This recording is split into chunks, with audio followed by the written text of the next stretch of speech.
Praise the Lord. ஆண்டவருக்கு மகிமை.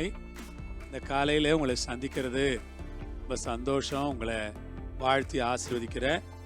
Mark 7ஆம் அதிகாரம் 29வது வசனம். அப்பொழுது அவர், நீ சொன்ன அந்த வார்த்தை நிமித்தம் போகலாம், பிசாசு உன் மகளை விட்டு நீங்கி போயிற்று என்றார்.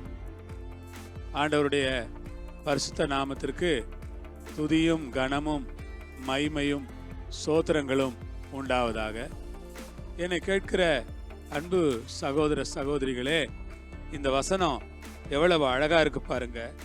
நீ சொன்ன அந்த வார்த்தை நிமித்தம் போகலாம், பிசாசு உன் மகளை விட்டு நீங்கி போயிற்று. பிசாசு பிடித்த ஒரு மகளோடு ஒரு தாய் போராடி கொண்டிருக்கிறாள். இன்னைக்கு எத்தனையோ தாய்மார்கள் தங்களுடைய பிள்ளைகளோடு போராடுகிறார்கள். எத்தனையோ தாய்மார்களுக்கு தங்கள் பிள்ளைகளால் நிறைய உபத்திரவங்கள், நிறைய போராட்டங்கள், நிறைய சிரமங்கள். கீழ்ப்படியாத பிள்ளைகள், ஒழுங்கினமான பிள்ளைகள், ஆலயத்திற்கு வராத பிள்ளைகள், முட்டி போட்டு ஜெபிக்காத பிள்ளைகள், தேவனை ஆராதிக்காத பிள்ளைகள் என்று எவ்வளவோ கீழ்ப்படியாத பிள்ளைகளை நாம் இந்த சமூகத்தில் பார்க்கிறோம்.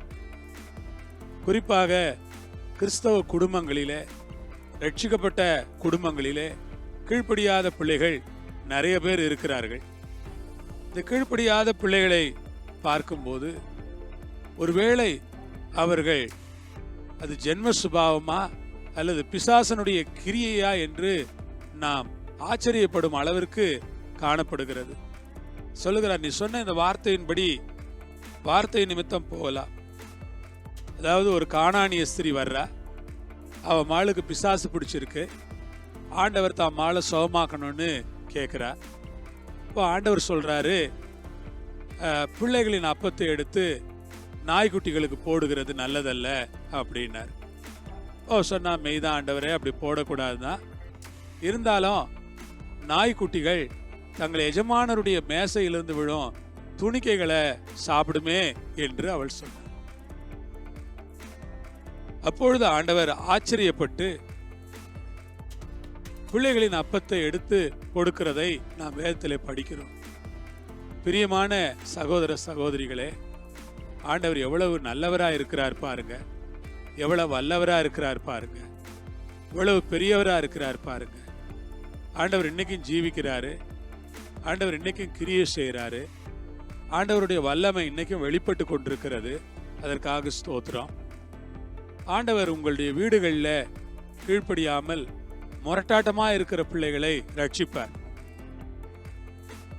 பிசாசு பிடித்திருக்கிறதோ என்று நீங்கள் பயப்படுகிறீர்களே, அந்த மகனையோ அந்த மகளையோ ஆண்டவர் ரட்சிப்பார். ஏதோ பிசாசு போராட்டம் தான் இருக்கிறது என்று நீங்கள் தயங்குகிறீர்களே, அந்த பிள்ளைகளை ஆண்டவர் ரட்சிக்க போகிறார். ரட்சித்து தம் பக்கமாக ஆண்டவர் திருப்ப போகிறார். ஆகவே நீங்க பயப்படாதீங்க.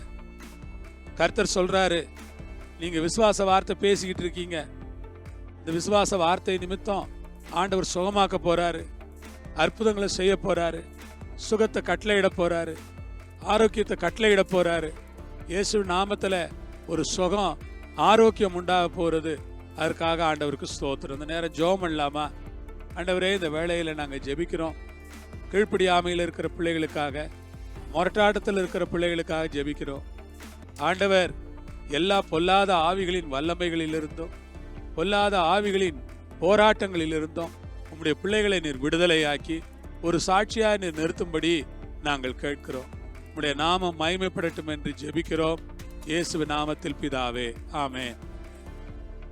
ஆண்டவர் உங்களோடு இருப்பாரு, உங்களை ஆசீர்வதிப்பாரு. சமாதானத்தோடு இருங்க. ஆமென்.